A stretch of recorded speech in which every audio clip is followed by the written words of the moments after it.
Hey everybody, what's up? Chad Wesley Smith here for the JuggLife podcast. Today's guest is Sean Waxman. Sean just got back from Thailand where he served as announcer for the IWF World Championships. So he was in every A and B session. You definitely heard his voice in all the A sessions or the great lifting like Lasha, Kate and I, all the great lifting that happened there. So we talk with Sean about his experience at World, some of his favorite memories from the training hall, moments on the platform, off the platform, as well as sort of updating the current Olympic qualifying status for Team USA on the men's and women's side, plus some discussion of athletes switching teams. There's been some high profile athletes leaving teams, joining other teams, and with Sean as a USAW board member, we get some of his opinions and insights about that. So make sure you follow Sean on social media. If you're in the LA area, check out Waxman's gym just a little bit south of LAX. And then go hit that little thumbs up button down there, like the video, share the video, subscribe to the channel. You can find the JuggLife podcast on Spotify, iTunes, YouTube, Stitcher, iHeartRadio, Google Podcasts, and at jtsstrength.com. And also at jtsstrength.com, we have all of our apparel and online coaching services. So enjoy the episode. Coming to you from Orange County, California, this is the JuggLife podcast with Max Ada and Chad Wesley Smith.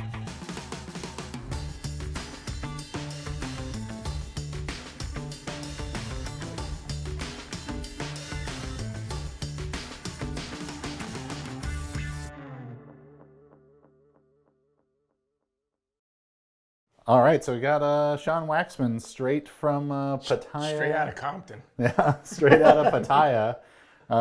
If you don't recognize the face, people at least recognize the voice. That's now. right. The voice of the World Championships, Sean Waxman. How you doing, buddy? I'm good. Voice of the people of weightlifting. Yeah, you guys did a fantastic job. Thank you very much. Yeah. As I was waking up at 4 a.m. to watch, I was like, oh, I don't know if I'm just delirious or That's me. They're really doing a good job. So Not the voice you want to hear it for. No. It's cool. JP Nicoletta really kind of spearheaded the whole thing initially back in Houston, and he's kind of developed it over time. He spends a ton of time researching. Like we know everything about everybody that's stepping on that stage, and that has a lot to do with his work. So I'm fortunate enough to, I look at it after he's done, and I just talk about what I see. So it's kind of an easy job for me. He's got the real hard job, but I like the commentary a lot because you guys do, the things you do are awesome in that you're talking about what's happening in the meet. And so it's like there's a commentary of the event. Yeah. But the thing you don't do that I really love is you never refer to how heavy the object is or how heavy the barbell is in relation to some household object. Like that's 3 air conditioners that they're snatching. Like it's just it's respectful of the sport, Lasha just clean and jerk 2,700 loofahs. Right. Yeah, exactly. Or 455 kilo men, Yeah. or something like Right. that. Yeah. No, thank you. I appreciate that. Yeah. It's a lot of fun, and I prefer to coach, to be honest with you. Yeah. But this is a good second. Well, you got a face for the nonsense. So you're there every A session. And B. Not every B, but 1 B and 2 A's every day. So of all people, you probably saw the most of the World Championships than anything else. So there's a couple different experiences. And obviously, you guys both have your World Championship experiences, but from off the platform stuff. So training hall, just walking around at the venue. Is there a story that really stands out to you? A couple, nothing like that kicks you in the face, but what I wanted to do a few things. One thing particular, especially when I got there, I saw that the way this was set up, they had the training hall next to the venue, and there was the bleachers. So I was able to, you can observe from above, so to speak.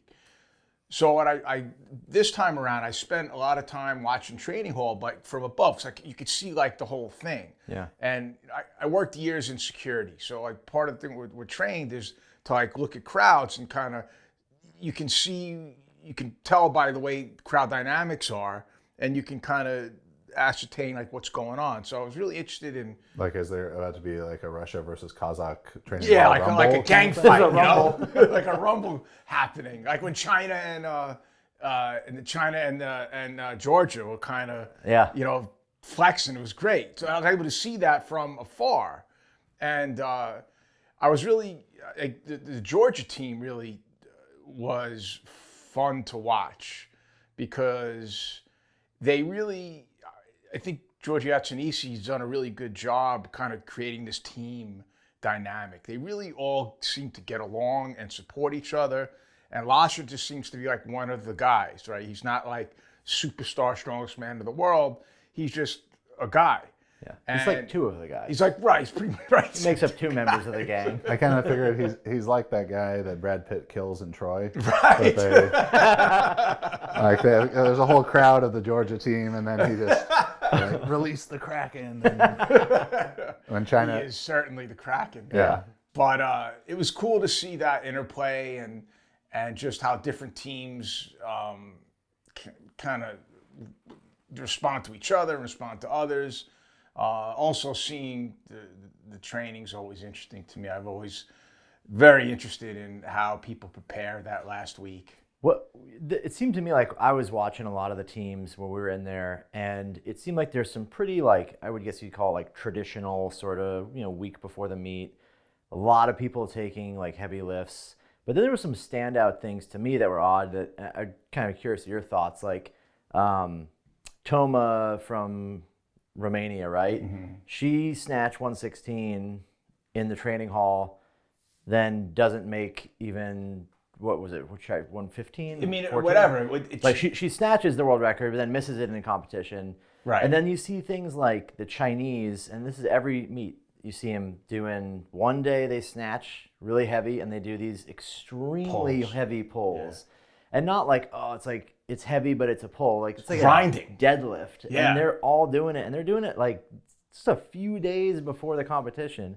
So I always think that's odd. Like, did you see anything else that stood out as like super unorthodox? Not so much unorthodox. Like, to me, like, I'm with you. Like, I don't get why you're lifting world records in the training hall a few days before you're supposed to lift. Like, what is that? Like, why? I don't understand, like, the process that goes behind that. Yeah. But no, I mean, I saw a lot of traditional approaches. You know, I think the one thing I have noticed over the years, to your point, is 90%, around 90% lifts, you know, pretty close, like openers. Mm-hmm. Openers a few days out, which is something that we've talked a lot about, you know, just that, you know, that magical 2-3 weeks of before, and always trying to find the better mousetrap. And, you know, I think that if your athletes are in shape, that lifting heavy, close, heavy-ish. Yeah. I mean, 90% if somebody's in shape is not going to affect the nervous system, I don't think, all that much. Yeah. But I saw a lot of that. And I mean, with China, Georgia, whatever, it's like you're seeing what they lift there, but we don't really know what they lifted before. Yeah. It could be 80%. yeah, it could very well be. Because even to call like their really heavy pulls like an unorthodox thing, maybe unorthodox relative to everyone else, but if they're doing it every year, it seemed by watching that they figured this weightlifting thing out quite well. Yeah. Wow. Yeah. Did they ever? They were just unstoppable. They were fun to watch, and North Korea was interesting to watch too. You know, they really crapped the bed last year. Yes. I have my suspicions as to why they didn't crap the bed this year, but I'll leave that for another podcast.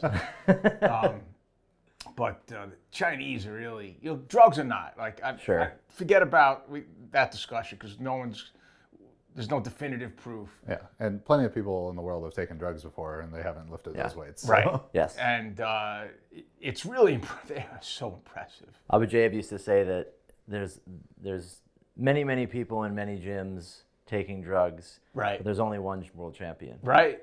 Right. And so it's like you watch like Lou doing those numbers at 35, but it's not even just that. It's just like, what is he does 191, he misses, right? And takes this insane jump to win it, and then keeps going after that. Like, at 35 years old. It's just unbelievable, right? And he might not even make the Olympic team because he's not their best guy. It's a Roby scenario for him too. Right. It's a Roby scenario. Right. Oddly enough. So it's just crazy. Like just crazy to see that team do their thing. What do you think in the competition outside of training hall? What was the weirdest thing you saw on the platform? Well, the Rostami nonsense. He says I'm ready for 195. Meanwhile, his last warm-up is 160 with straps, and then he goes out straps in the warm-up room. Straps with 160. Then he goes out and bombs with 180.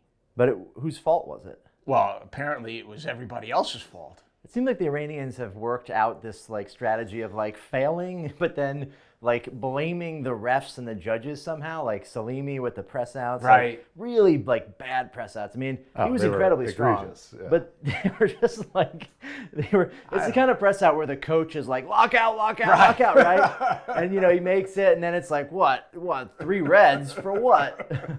Yeah, that was just I don't know, man. I don't get the Iranians. They're just a strange bunch, man. Yeah. Strange. Incredible. Did they have an enthusiastic fan base there? Like, No. They weren't there at all. No. Pretty dead in the. That was a bad thing about it. It was practically no fans at all. I mean, the countries would show up to support their own lifters, but there was zero outside. And tough when the host country is banned. Right. Yeah. IWF's really on a hot streak with that. There was no golden barbells to redeem Thailand back into the meet. No, there's no leverage that they can talk about getting, not approving the visa to leave the country. Yeah. But, I don't understand. Well, I guess I don't understand why we even had it there in the first place, but I guess, it's above my pay grade. But, short of that, it was, the performances were incredible. This was the first Worlds that I've been at for the year of the Olympics. So I've always really looked forward to that Worlds because it's by far that's going to be the best Worlds of the quad. And it was great to see, because I didn't go to Houston, so because my athlete was held off that. Yes. It was great to see that. I was really pleased with. I just wish there was more competition. Although Gore did great in the supers. Yeah. But he totals 460 and loses by 24 kilos. Yeah, that was kind of the only downside. I think some of those classes were super thin, especially in the women's, the heavier women's class. We were looking at like the Robies. A number of good lifters in the bottom 4 classes is like. Any one of those classes. I have the stats. There we go. We'll talk. It's just tougher to grow humans that big. There's not a lot of them that are that big and that talented. Yeah. And women's lifting hasn't really. Yeah, but been even around Rasha so was long. kind of like he's just going to run away with it. We'll talk more about that kind of stuff when we get to more like the Olympic qualifying update. But if you had to pick, maybe a standout 1 or 2 male competitors, standout 1 or 2 female performances. Or the ones that were the most fun for you as an announcer? Rasha, it's because he's the strongest man in the world. That performance. And Gore was great too. 212 snatch is, 212 snatch. It's crazy. Yeah, he's just kind of born, at the wrong time. Right, born at the wrong time. And he doesn't look like he should be able to do that. Like he's doing it in a way that you would never teach somebody. Yeah. But he's fun to watch. Back to the PVC for you, Gore. That's right. Quo's 140. Take your choice of any of the Chinese. Any of them were phenomenal. Yeah, watching that 49 session, as frustrating as it was for us, for Alyssa to not lift well, then to just watch the rest of the session and be like, they got one girl who breaks the snatch record and a different one that breaks the clean and jerk record, and they probably have 5 more sitting at home ready to do it too. Right. Yeah. So any of those Chinese lifters were great, and to see the battles with North Korea, the ones that were a battle. They weren't as close as as you'd like, but Tian Tao, Lu, phenomenal. Trying to think of some of the other Deng Wei. That whole thing was crazy. She's just nuts. Yeah. and so fun to watch. It's funny with her. I watched her in the training hall a number of events and compete in a number of events. If you videotaped any one of her lifts, training hall, competition, they all look the same. They don't look different. She doesn't ever lift the bar differently. Yeah. Other than when she misses, which is rare. Yeah. Tatiana was a surprise. Yeah. I mean, I was really. She did 40 and 70 in training like it was in the training hall like it was nothing, and she struggled. Yeah. You know, it wasn't until that last clean and jerk that she actually looked like, you know, Tatiana. I wonder if you know, she's feeling the age, and Isn't she like 24? 28. Oh, okay. Yeah. But and I don't know. That might be the last time we see her for a number of reasons, from what I hear. Yeah. So, you know, it's I don't know. Other than like the Lasha thing stands out because I mean, big guys lifting big weights is always going to be. It's the last thing you see, so that's always going to be the big standout. But you know, to your point, the 49s, like you can find something in almost every class, and then. Didn't the 109 session have like 3 world record Yeah, snatches in a yeah, row or yeah, something? I mean, Ram now, right? Yeah, Ram back. now was really that whole like the 109s, the 3 guys in the 109s, there's 4 really, but that whole session was great. You know, hearing the Star Spangled Banner being played is always really cool. So you know, the Kate and I being Kate and I guess, was fun. I mean, it's not a real strong class, but look, I mean, you win it. You win. Yeah, you know, You gotta get the show people up. over there. And our flag was flying, so that's always cool. How about Ilya? What are your thoughts? So I talked to him a bunch. Yeah. Too much discotheque, probably. Maybe not enough. Not enough discotheque. Maybe not enough. He just, I don't know, he seems lost to me a little bit, you know. And I don't know, like, what he if he knows what he wants to do, and I don't know if he knows what to do. It is an interesting thing because so much of his entire identity, his whole life, has been being a weightlifter, and for most of that time being the best weightlifter in the world ever. And part of me is like thinks it's pretty admirable that he's still doing it. That, I mean, if you were that fucking good, and now you're up there getting rocked around by clean and jerks that you used to snatch, but you're still getting up there and doing it. Yeah. Like on one hand, it's like he must really love weightlifting because he's Yeah. And on the other, it's like, man, what are you doing? But I don't know. I mean, it's definitely mixed feelings for sure. Yeah, I mean, I always like think that, you know, he's gonna like step out. Yeah. And the super Ilya is gonna show up because I mean, he really did some amazing things. Like when just to watch him like that 240 squat jerk that he did years ago. 245. 245. The Right. training hall, or the little training video. So like stuff like that. It's just like I have a bro showed me a video of it's like a 320 front squat. 320 front squat. Like all these and that's not the guy that we have. Now and. You know, it's like he's doing it. He must love it because I don't know why else he would do it because he's. Well, Max and I have said like that the hope. The only cool thing that could happen now is if Ilya was just like, you know what, fuck it. I'll see you guys at 2020. I'm gonna be a full 109. Yeah. I'm gonna just be juiced to the gills. Do it one more time. Yeah. Huge. Clean and jerk 260, drop it, see the white lights, die on the platform. Like, what a way to go.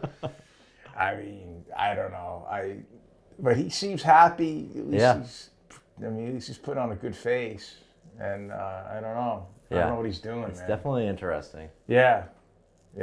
But we'll see. He wants to go to Tokyo. I just don't know.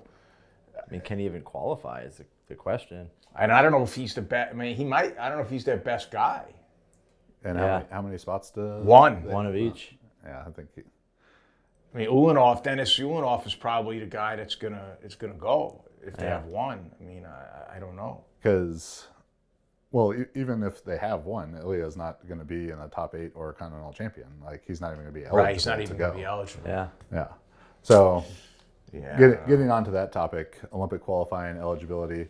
We have a whole nother podcast that people can listen to about what that process entails. It must be like a 5-hour podcast. There's the most confusing flow chart ever on it. So we won't go through all of that right now, but assuming people understand it, we're just going to talk about, and maybe more specific to the U.S. Yes. Who's still in the mix. And the way that I've tried to explain it before, it's like you're playing a video game, like a racing video game, and you have to get through these checkpoints in time. Right. And if you didn't make the checkpoint, you're out of the race. Right. That's a good way to put it. Yeah. At this point, there's been, we're through 2 of the 3 qualifying periods. We're 2 checkpoints in, and if you didn't make it in time to this checkpoint, you're probably out of the race. So that, I think, for the women's side of things for the U.S. leaves Kate Nye, Maddie Sasser, Maddie Rogers, Jordan De La Cruz, Alyssa Ritchie, Morgan King, Sarah Robles, and Jenny Arthur, probably as your realistic. That seems about right. Yeah, that our potential 4 spots will come out of that group of girls. So Kate Nye seems about as sure thing as could be. Yeah. Barring injury or anything like that. The other spots, though, a lot. Sarah probably, because of her placement in Pan Am, is probably, barring something stupid, she's probably a lock. Yeah. So on the current rankings, removing the extra Chinese lifters ahead of her, she would be 3rd in her category. Oh, really? For internet on the world? Yeah, but some of these people might. I guess no one would have 4 qualifying scores on this list, would they? Yeah. So this is basically with everyone having 3 scores. It's Tatiana, Wen Lee, other Chinese, North Korea, Robles. Oh shoot! Okay. So you take those extra Chinese out. Tatiana, Wen, Robles. I can't see, 3 other. There's not going to be 3 other Americans who get ranked higher than 3rd. No. So, and you would know this, and I mean Max probably know as well. But let's say, the qualifying period ends, all that stuff, and we have 2 lifters. Let's say Alyssa ends up ranked 7th at 49, and Maddie Sasser ends up ranked 7th at 64.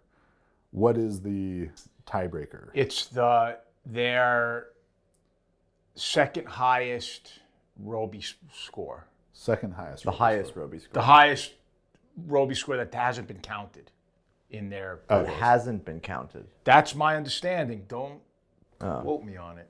Interesting. So it would really be. So it's like your number 5 Roby score. Number 5 Roby score. That's my understanding. Okay. So I have a call tomorrow with Phil, so I guess it's not necessarily your number 5 though, because since it has to be 1, you can't have any more than 2 from one period. It could realistically be your 3rd highest score, but it would have been your 3rd highest in a specific period as well. Right. So that's my understanding. So I will get you confirmation of that, for sure. So to air my grievances about this Olympic qualifying process, as confusing as it is, the way that the weight classes are organized, and me complaining about this isn't going to do anything, is fucking stupid. They're horribly done. They're done in a way that defies mathematical logic. Because for the classes to go from 45 to 49, a 4 kilo spread, and then 49 to 55, a 6 kilo spread, then back to 4 kilos, then 5 kilos, then 6 kilos, then 5 kilos, then 5 kilos, then 6 kilos. Well, you know the story behind all this. A fucking dartboard? Or. Well, so they originally came up with, kinda. They got a bunch of scientists together and said, figure out what the best distribution would be. They did, and I saw the original. No, there was an original one. Yeah, I saw the original one, and it made perfect sense. Yeah. They went back into the room, and they came out with this. They did a bad job. So, 'Cause- and this has nothing to do with science at all. Do about this is a political distribution, not a science distribution. Because so 49 to 55 kilos, that jumps 6 kilos. For that to be equivalent or less, Right. Yeah. those 6 kilos at those body weights are so significant compared to 71 to 76, 76 to 81. And there's this just greater concentration of good lifters in the lower classes. Right. In the women's side particularly, and because that's where our Team Juggernaut potential Olympian is, that's what I really pay attention to. So if we call 600 Roby, like that's you're really legit lifter there, and that's about the threshold of like where people are going to make an international team. So I went through the results and of the world's results and saw unweighted Robies, where how many in each class were 600 or above. Unweighted meaning no bonus. No bonus. Got it. Yeah. So in the 45s, 4 600 plus. And that's whatever. That's too small of a class anyways.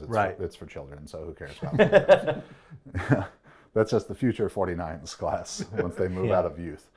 49s, 18, 55s, 17, 59s, 16, 64, 16, 71s, 4, 76, 6, 81, 5. That's interesting. 87, 3. So combined, in the 71, 76, 81, and 87 class, there are as many good lifters by this definition of a 600 Roby combined in those 4 classes as there are in just the 49 kilo class. It's interesting. And like, okay, we got to have 10 classes for each gender. Sure, but like it should be like 45, 47, 49, 51. Right. Like it's weighted towards the bottom. Yeah, because not just because there's more good lifters down there, but 2 kilos is so significant a change in their potential performance. 2 kilos at 49 is a lot different than 2 kilos at 89. Yeah. I mean, it's a different. You can lose 2 kilos at 89 for taking a big shit. Yeah, and the 81 kilo champion had a 636 Roby. Alyssa, who, I'm not breaking any news here, did not lift well, had a 646 Roby. So 13th place in the 49s is a relatively better lifter than first in the 81s. Yeah, I'm with you, man. Well, the weight classes just make no sense because you end up with this totally backwards deal. I mean, it's just that's most countries that do weightlifting that are good at it, Asian, China, like they have more good lifters down there. So why is the sport not favoring that? It doesn't mean that we can't have these high classes, these big classes, but it's just like it washed out the competition. The interesting thing about that is, so the makeup of the IWF board when they did this, there was no Chinese representative. So there wasn't a guy in China saying, we got to screw them maybe. So I don't know what happened in that room. All I know is that they had a good weight classes, and they went in and they came out with this nonsense. That was the one where they had like a 116 men's class. It was really nice looking. It was like I think it was like 50 kilos. 55 was the lowest weight class, or 50 women, 55 for women. It was like a really nice, really normal. Like everyone was like, "This is great," and it got leaked. And then they changed it. And the story I heard and we heard was that the Qataris paid all of the African coaches to go in and vote on something different so they could get something like that. Their guy to go in and lose to Tien Tao later. Because if 71s and 76s were combined into one class, like a 73 kilo class, and the 81s and 87s became the 84 kilo class, then you've got two good competitive classes, still not on par with the lower ones, but they're never going to be on par with the lower ones. Yeah, but then you could take those 2 lower classes and redistribute a little bit in that 50, 52-ish kilo range. Yeah, but you got to understand. So we got fairly reasonable minds sitting at this table. One would argue. I don't know if it's the same thing with the people making these decisions, and a lot of times the decisions that are being made aren't what's best for the sport. Mm-hmm. And that's always going to be the issue. The more I get involved in being on the board and knowing some of the inner workings, what goes on, I realize, boy, I tell you what, this is not how I would run this business. This is not how you run your business or you run your business. Just not how you do it. But they're motivated and they're driven by different goals than we are. Right. And you can't, like, you look at these decisions and you get crazy, but you got to look through it through their lens, which I don't know what that fucking lens is, but it's not certainly a lens that we possess. Yeah. And I don't have any expectation that the decisions are going to be reasonable, because they're not reasonable people making these decisions in the first place. So, and I think that thankfully, we have some representation. We have some, because if not, who knows what's going to happen? And I know actively they don't want us to be involved, because I think, us being involved has been, in their eyes, part of the problem, right? Because drug testing and this and that, and they don't want any of that. Rules and following all these pesky rules, which is interesting because if we don't have these rules, then there's no sport. Like, we're out. Yeah. So, and funny story, quick story. So, guy that I know has worked with the Russian Olympic. He's in the business end for the Sochi Olympics. So he was part of that, getting them like advertising deals and the whole thing.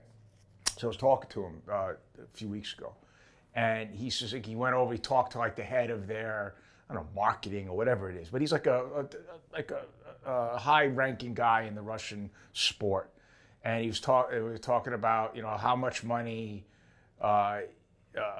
He said, basically saying it's going to take X amount of money to do what you want to do, this and that, and the guy's like, well, we need to start making money to get this going.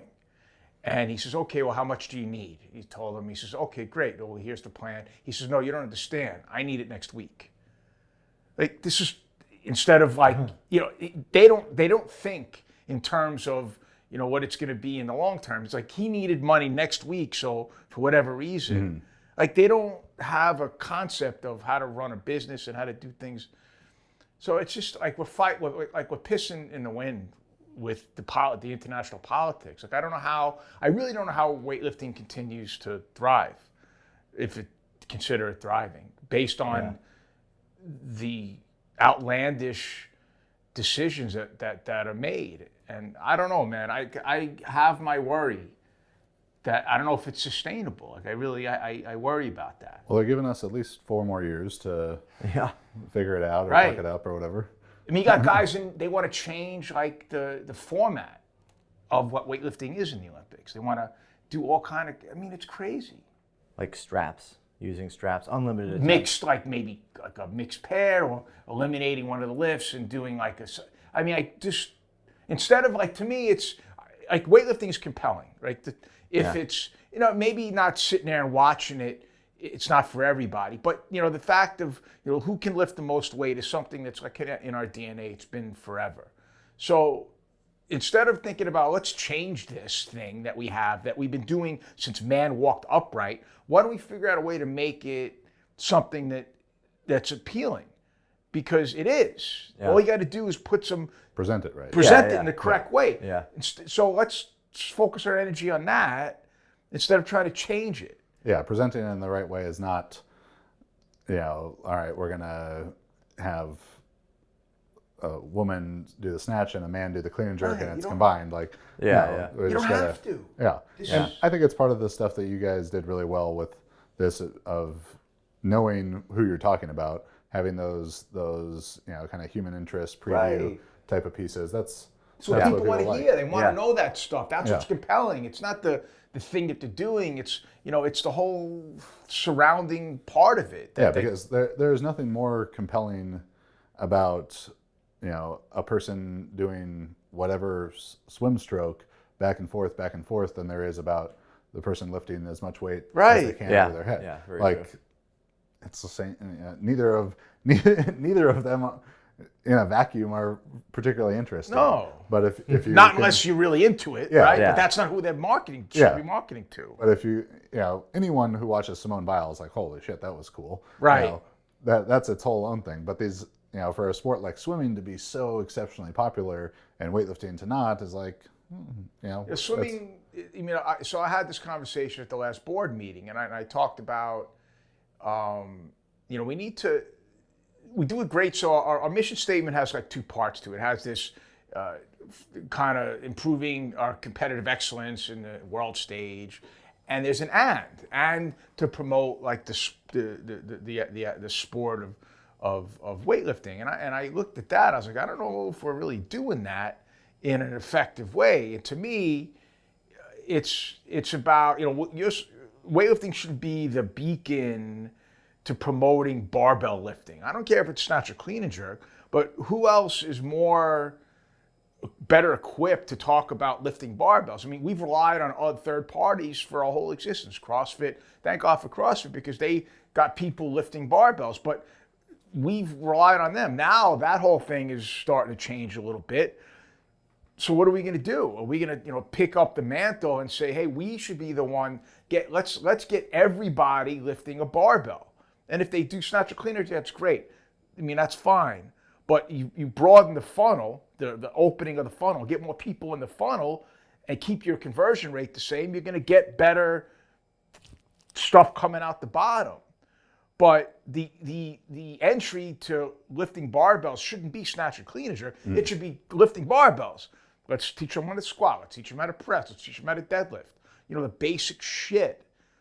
And then we'll see. And then let's be the ones to do that. So I'm trying to move everything in that direction because that's how we're going to survive. That's how your gym is going to get better. Because you get people in, hey, I want to learn how to squat. Hey, I want to learn how to do this. Then you can maybe convert them into a snatch. But if not, who cares? We got to keep the gym open. It's a lot easier to keep a gym open if you got people lifting barbells generally, some snatch or clean and jerk, some not. But if not, we're gonna have a hard time keeping our doors open. Yeah. We can't always have an empire like the, like the juggernaut. So to jump back into the Olympic qualifying stuff, the men's side we can sum up pretty succinctly. Wes. Yeah, CJ, CJ. Wes, Harrison is. Yeah. He's good. I think he'll be fine. Yeah. Yeah, he's on the bubble there. Yeah, and no Americans outside of those three. I mean, you have it gets really interesting. Kane. Because you have Kane, who really his fate is really going to be determined by Fernando, because if Fernando is top 8 in the world, then Kane becomes number 1 in Pan Am. But if Fernando is out of the top 8, then Kane's screwed. Yes. Where did Fernando place? So he wasn't pushing for this one because his knees have been a little sore. So he just wanted to go and compete. So he wasn't pushing. I don't know where he's ranked overall, absent any repeats. So on the current list, Kane is actually ranked ahead of him because Being in competitions, Yeah. Roby points. yeah, by total Robies that they have available now, Kane is quite a bit ahead of him. But that's because one of Fernando's 3 scores that's being counted as a 0 Oh, okay. from Pan Am's. Okay. Which, So Kane's got a shot. Cantrell's an interesting character. He's kind of on the outside, with his toe in the water. I don't know about Alex. I don't know. I mean, he's. Those guys are too far back. I think they might be too I far don't back. think they can get top 8. But I don't think Alex could be number 1 Pan Am. So. yeah, Cantrell's 16th on the list right now, but a lot of Pan Am country men ahead of him. Yeah. So I don't know. I mean. Yeah. You might be able to take that 4th spot if you get a couple of Roby scores in you. But I don't know who I don't know who's gonna take that 4th spot. I don't know. Yeah, and there just might not be. May not one, be, yeah. But three American men in the Olympics, that's an improvement from Right, so if we don't have somebody that meets the criteria, we don't get that spot. No. Correct. It's just up to 4. It's not I necessarily get all didn't 4. think of that. Yeah. Right. Shit. Yeah, it's just up to 4 qualifying people. So, but on the women's side, to get back to that, very hotly contested debate or hotly contested contest there, Kate and I probably almost definitely in. A lot of the other spots though are Robles probably in the lead of that group, but you got to get like 6-way fight for those other 3 spots. Yeah. And a lot of this, as we enter the third qualifying period now, is going to be determined by who can make the biggest Robies and improve their rankings the most in the last period. And there's only one gold meet, Pan Am Championships, and qualifying for that is very significant. So, as we look at the Pan Am qualifying list, I'd say there's pretty much 5 women locked in. Kate and I, Maddie Sasser, Maddie Rogers, Jordan De La Cruz, Morgan King. They're at 708 and above Roby scores. Then you have the next group of 5, which is actually a group of 1, 2, 3, 4, 5, 6, 7, 8, 9 athletes because of the repeats of like multiple of a third 71, Right. a third and fourth 59. Those are interesting battles too, because then it's just a matter of you got to beat that head to head. Yeah. So there's really probably 9, 10, 12 to 15 women legitimately competing for the next 5 spots on that senior Pan Am team. And on the outside looking in right now at number 11 is Jenny Arthur with a 619 Roby from her 245 total at 81. But she's going to be ranked pretty high internationally at whatever class was it 87. 87. But I mean, if she doesn't make it onto the American Pan Am team, Right. Then she can't, right. I know that the two are not related. Like, it's not like she has to make the Pan Am team to make the Olympic team, but what a fucking weird thing would it be to make the Olympic team and you can't make the Pan Am team? Right. Because Right. like for her to make the Pan Am team, if my memory is correct when we'd figured out all these numbers, as an 81 to surpass, Sakesha is currently 10th on the qualifying list with a 632 Roby. For Jenny to surpass that, it was like a 251. Yeah. It'd be a pretty significant That's total a big PR total. for her. And she was a full 81 at World. She weighed 80.8. So Right. You can't kind of rely on that gaining body weight. So it's an interesting thing. If she can't make Pan Ams, can she make high enough Robies? Does it matter about high Robies? Because frankly, the 87 kilo class Robies are just really low. Right. Yeah. I mean, the thing about it, there's going to be plenty of opportunities, I think, to get Roby points. So, Yeah, sure. There will be for sure. And you would almost not even have to lift at 87. You just have to show up and attend the meet to satisfy the requirements. She already has a gold meet and silver meet, which she does, Right. or 2 golds. Then she has to do nothing except show up to meets and weigh in, and gets to go to and will earn the spot in the Olympics. And reality is, anyone in that situation that gains the body weight to be 81.01 can do that. Yeah, so that is any of those the lifters that are below simplest her, path to the Olympics is just to weigh 81.01 right through kilos. Golden That's what Corral. Rogers is planning on doing. Right, so she goes 87, bumps Jenny off. Right. Right? And the reality is, Nye might possibly have a better shot at winning a medal at 87, right? If Jenny is ranked 3rd, Oh, she for sure does. 87. then why not Nye go 87? Because she'd have a better shot at winning a medal versus 76, where she has pretty low chances of winning a medal, right? She's Yes. like 5th or 6th. And that's a very competitive class. Yes, there's relative to the two 87. lifters who are far ahead of everyone Yeah. else. So, Yeah. do you think Alyssa could make it to 81? She's a very impressive eater when Yeah. she gets going. She'd have to eat shorty. Yeah. It would just be like doing the water load for a water cut, Verse. but you just hold your pee in no matter Oh what. my God. I think there would be some physiological breakdown. Show up soaking wet, pouring water onto her before she gets in the scale. Yeah, I mean, it's... Just eating sponges and then... You have $29 in quarters in your pocket? Well, there's some rule where you can wear jewelry. Did you see that? What? Like religious jewelry? That's what I heard. Are you serious? Yeah, you should look into it. I mean, I live in Oakland. We could get a gold chain. Yeah, Alyssa shows up with the Flavor Flav clock, and I joined this new cult. Flavor Flav's our leader, and we're required Is that to wear really this. true? That's what I heard. I'm going to do it. Look into it. Why not? I mean, it's equally as ridiculous as anything else. It is. It would be actually the most satisfying victory ever to get the Olympics just because you wore gold chains. That's right. Mr. T. So I don't hold me to it, but you should look into it.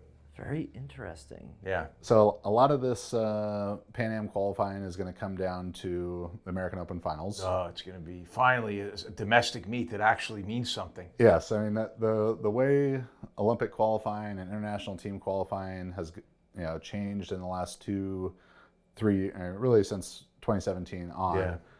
2017 Nationals was still pretty good, but The Olympic trials was great too, I thought. Yeah, for sure. In Utah. Yeah. as it should be. Right. But from 2017 AO, 2018 Nationals, 2018 AO, the proliferation, 2019 Nationals, the proliferation of the AO series, it's really made American Open Finals and Nationals so insignificant. It's just another meet. Yeah. And thankfully that will not be the case at this American Open Finals because everyone is going to show up there to try and get one of these last 5 Pan Am spots. I wish they had a women. session with everybody lifting together, but they can't do it. So that would be great. It would be, but they'd need 3 of those sessions, I think, because I mean, just in the 59 kilo class, you've got Taylor Turner with a 207, Right. Taylor with 207, Sarah Beth 206, Hunter 205, Lucero 203. Our girl Christy Brewer just did 200. Right. Which, awesome for Christy, 38 years old. And 4 years ago, if there was a 59 or a 58, I guess then, that would have done 200. It would have been like, holy shit, this is the queen of USA weightlifting. Yeah. The standard has raised so significantly. But yeah, just in that class, and then there's Kaya Bromwell on here at 195, Christine Nah at 194. That's right. So the rankings on the left, they're all in the top 12 of the rankings list. Now they're not actually counted. The third, fourth, fifth, sixth aren't actually counted, but. So how does it work if you have a lifter 71 kilos on the list, specifically Maddie Rogers, Kate and I, both 71s, they're competing at Pan Am's at 76. Yeah. Right? Their total has to count for them as 76s. Yes. Right? They have to announce that before the team is announced. Obviously. Right. I mean, so then they would say, okay, they'd both still be fine at 76. Right? They're both in at 76. But then that opens up the 71s, correct? Then there's 2 spots left at 71, assuming somebody has those 71 totals, right? Well, So 71 right now we have in the top 10. duplicates at 71 or duplicates in any class. If those people move out of that class, then the duplicates can move on. So this whole list, as it looks now, will just be completely scattered and totally different when we actually see the Pan Am list. Yes. Right? The Pan Am right, team. because the 71s are going to be vacant now. Right. Yeah, so just looking at the list right now, Nye and Rogers turn into 76s. The team now, that moves Sakesha off because she's 10th right now, but the last person on the team, but she's a 76, and now she's the number 376. Alwine goes from a red asterisk to on the team at 71. Right. And then I think that would actually move Jenny up into 10th because... Right. Yeah. Yeah. But in a precarious 10th, I mean, she's there at 619. She's got to come and she's got to put up a good total. And if there's 59s, any of these 59s, you don't know who else is going to there. move. People are going to, So then the question becomes, what happens from a strategic standpoint for someone in 71s who, really the one kind of comes out of Rogers. If Rogers is 71 with 240, Jenny or Shakesha at 76 does a total that's 241. Rogers has to either stay 71, but she stays 71 with 240. She's on the team. There's two 76s, Nye and whatever other 76. They go to Pan Am's. She can't lift at 76, right? She'd have to lift at 71. You have to 71. Which potentially would eliminate that meet as As a you qualifier, need to right. do two other meets to get that qualifying. So you could be, any of these people could be in a place where, some of them, Rogers and others, could be in places where if they don't move around or make other totals, they could be, out of luck in that situation, right? They can't change there. Max had mentioned, so I'd brought up, it's probably more likely for Jenny that she could go down to 76, total 238 or better, and as the list stands right now, be on the team as a 76. But he said that you can't, like she could qualify, and they've done this before, she's qualified as a 76 and lifted as an 81. Right. But she would not be allowed to qualify as a 76 and lift as an 87. It's got to be one class. One class. I up or believe down, it's only one class. Yeah, that's what Phil told me. Yeah.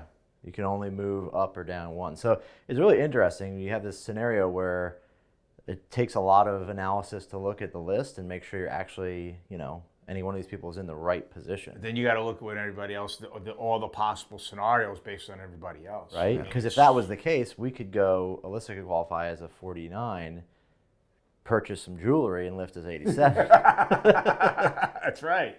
Yeah, 20th place, but, Olympian. Right.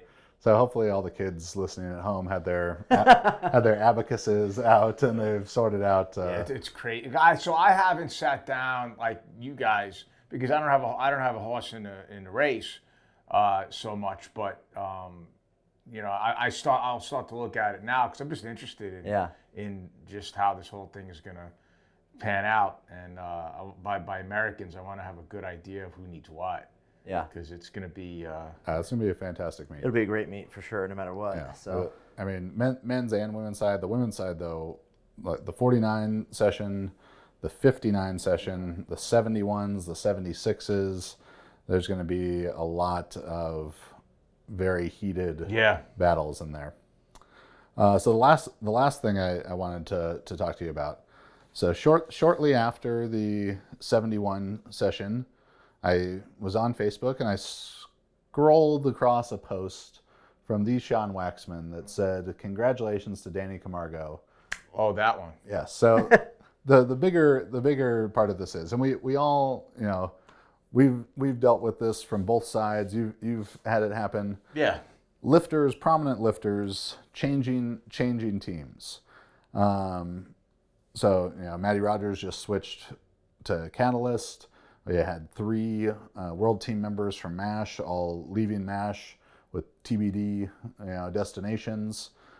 We've had that happen with prominent lifters, American record holders. You've had it happen with international team members.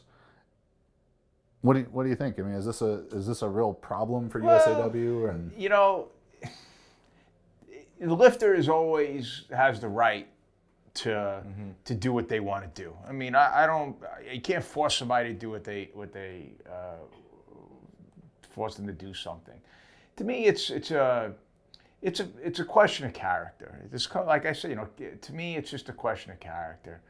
If you have a problem with your coach, or if you have a problem with your athlete, how is the best before you figure out, is there a possible solution? How is the best solution? I'm going to upend my life and I'm going to do something else. I mean, you got to this point together, right? For better or for worse. But what happened to discourse between two people instead of screw you, I'm gonna on either one, right? I'm gonna do something different. How is different better? How is it better? How is it better than you have a relationship? The hardest thing to do in this world is to form a close, functional relationship. Even a little dysfunctional, it's never all functional, right? It's a combination. So I don't understand the decision-making process in I'm better off with somebody else, even though I got to this point together. You know, so I just don't understand it. And, you know, especially if it's like if I do something that's annoying to you, then tell me, right? If you don't like something I'm doing, how about say, hey, shithead, cut it out.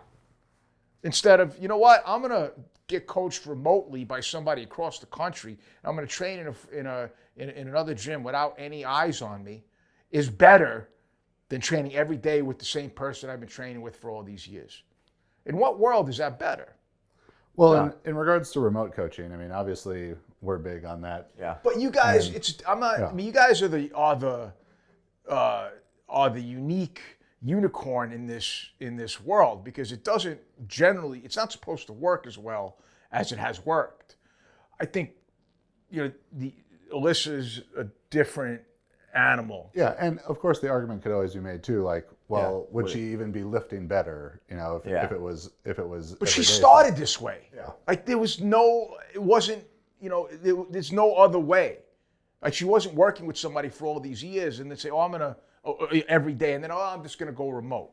That's not the case. Do you think there's a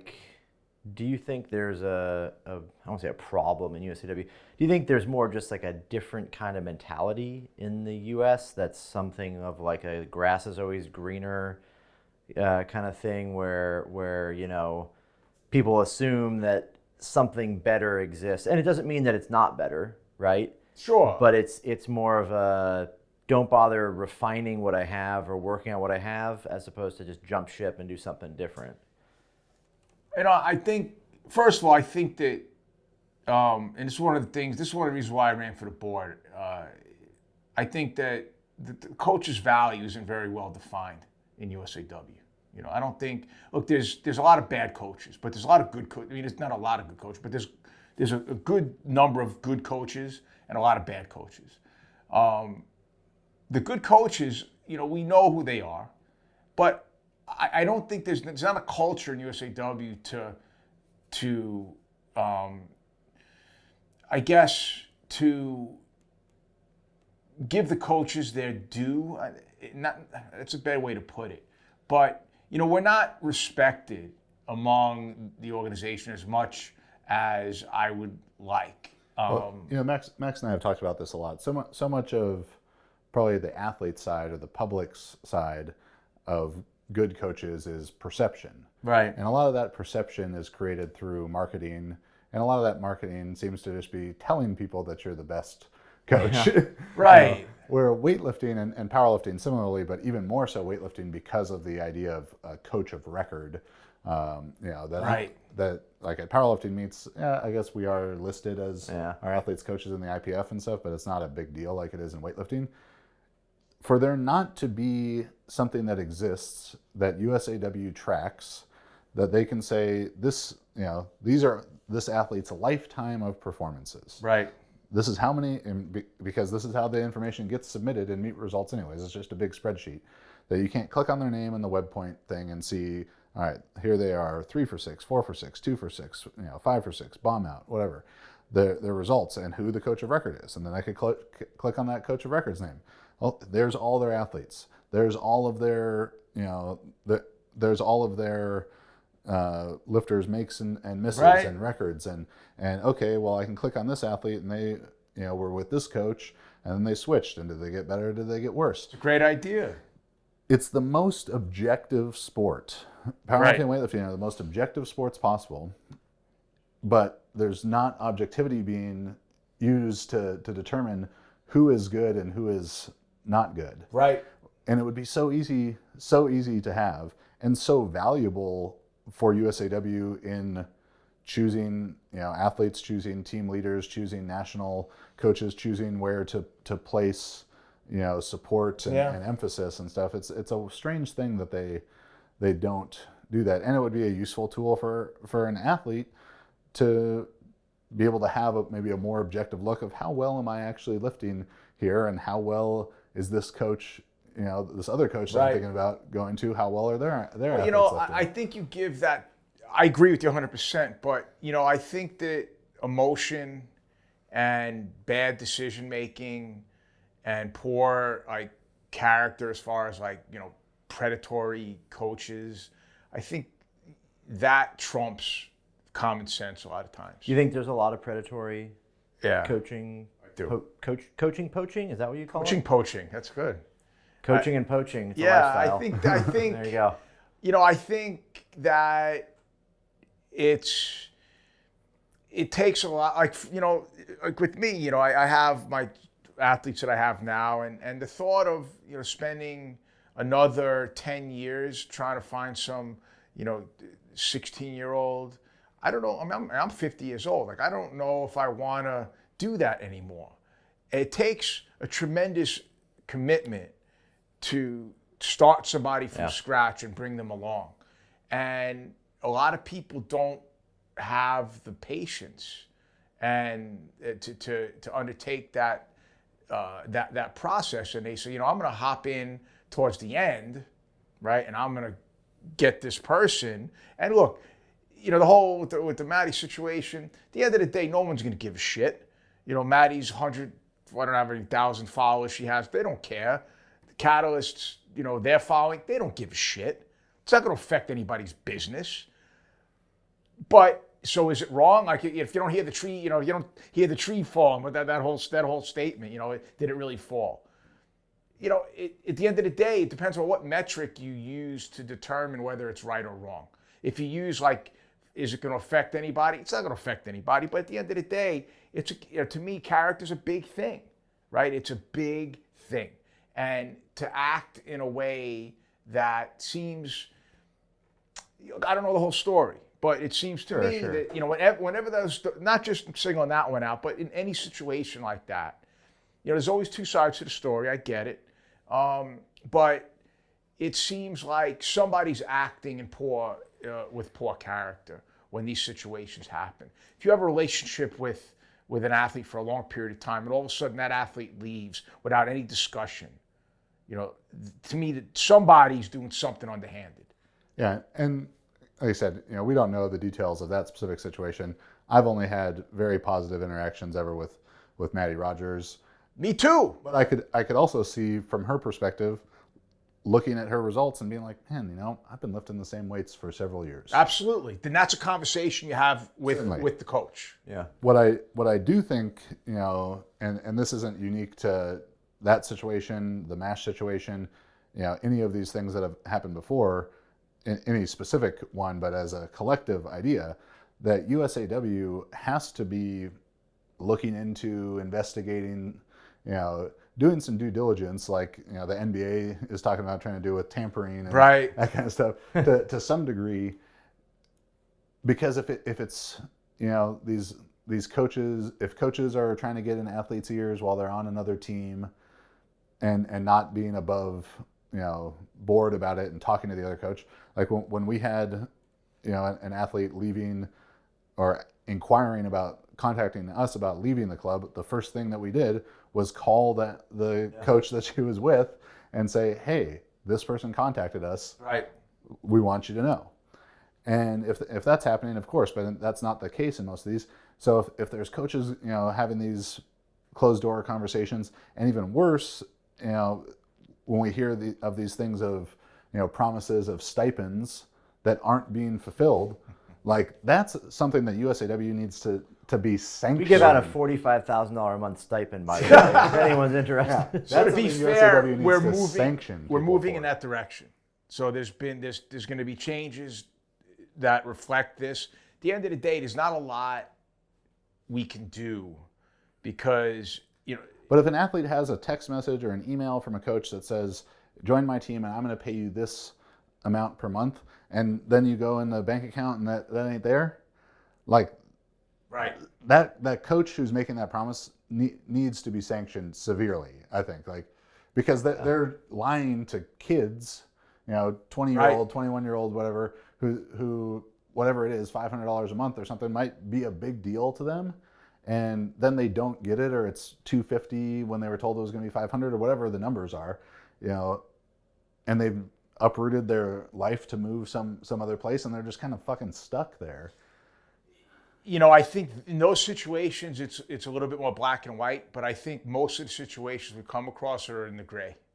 And I think, like, to your point, if that situation occurs, it's very easy. There's a paper trail. There's a, it's a real easy. But, in some situations where, an athlete is groomed away from their coach, what are you going to do? Do you think maybe the easiest solution would be to eliminate coach of record and eliminate any kind of like coaching is literally just one certification. You get no recognition for doing it, right? And so only the athlete is rewarded for their accomplishments. Only the athlete is ever recognized. I don't know. Prevent. I mean, they could use it as marketing to build their business. We work but our asses off. We don't. Well, but I'm saying that might prevent the situation where coaches are stealing or whatever. They're poaching. They're trying to gather other people under them to build their reputation in the community, right? It would prevent that because no one would ever really recognize that outside of your own advertising, which you could do on your own. I mean, you could call yourself the best weightlifting coach in the world and hire fitness models to do videos of lifting, and it's no different than that. So you can't stop that. But if you couldn't receive recognition or you didn't receive anything as a coach because of it, pretty much the people that are doing that would be out of luck. They would only be seen as every other coach. I don't think that's the answer. I think that, I still have some faith in humans, a little bit left. You did get back from Thailand, so that's true. Cut it in half. I just think that, among the community of people that know, right? Yeah. I think that's really. Look, the people outside of the community are going to believe and say what they want, but like when we go to these places, you have to look at everybody in the eye, and if you're comfortable with doing shitty things and being in that room with your peers and having them look down on you because you're a shitty person, then I can't fight against that. Yeah. To me, that's the thing. Like, I don't want to be looked down upon because of my actions, and that's important to me. If that's not important to somebody else, what am I going to do? Yeah. I mean, I can't fight against that. Yeah. So I don't know. You really have to approach this and as with the mentality that you're doing it for yourself, because being a good coach is a rewarding thing to do, and not necessarily because you love, I love helping people or this or that. Like, you're doing it because it's rewarding to be good at the thing you're doing. Right, and your athlete's a reflection of that. And yeah, you can be proud of what you've done with the work you've done. And on top of all that, no one fucking cares how many Olympic medals you have. No. It doesn't matter. No one cares how great you are at it, but they do care about the people that they're surrounded with. So at the end of the day, if you're the kind of person who takes pride in doing a great job with the people that you care about, then you've already won. Right. So you're walking away from it, either way, you're walking away from it as the victor. You're not going to get sucked into the trap of trying to get something out of it that, is built on a foundation of lies. It's fleeting. I mean, I look at somebody, don't show me somebody's best athlete. Show me their worst athlete. Maybe not the worst. Maybe like right below the best. And let's see what you do on a daily basis with the people that you don't even know their names. Yeah. To me, that's like when I go into I strength and conditioning, like in these college weight rooms. I don't care about the record board, right? Because you get some freaks from Sure. planet Mars that can power clean 500 pounds. That doesn't tell me you're a good coach. I want to see how they move, or how the athletes move. That is more telling to me than your record board. It's more telling to me than how many people you put on the Olympic team. Well, it'd be cool to see, like Chad was talking about, a database, some kind of structure you could look and say, what is the body of work from this club? How many lifts do your athletes make? Right? Yeah. How do they? Have they improved over the years? How long have they been with you? Yeah. To me, like, these are the things that count. Do you make lifts a competition? Do you improve year over year? And how long do you keep them? I mean, those are the important metrics to me when I look at a coach. And it's not about superstars. Well, it's nice to have, but sometimes if you're competent enough not to shit down your own pants, and you have somebody talented, you can get them pretty far. I mean, it's just the way it is, especially in the United States. And we do know some coaches in Thailand that probably shit down their pants Absolutely. simply from being there. Absolutely.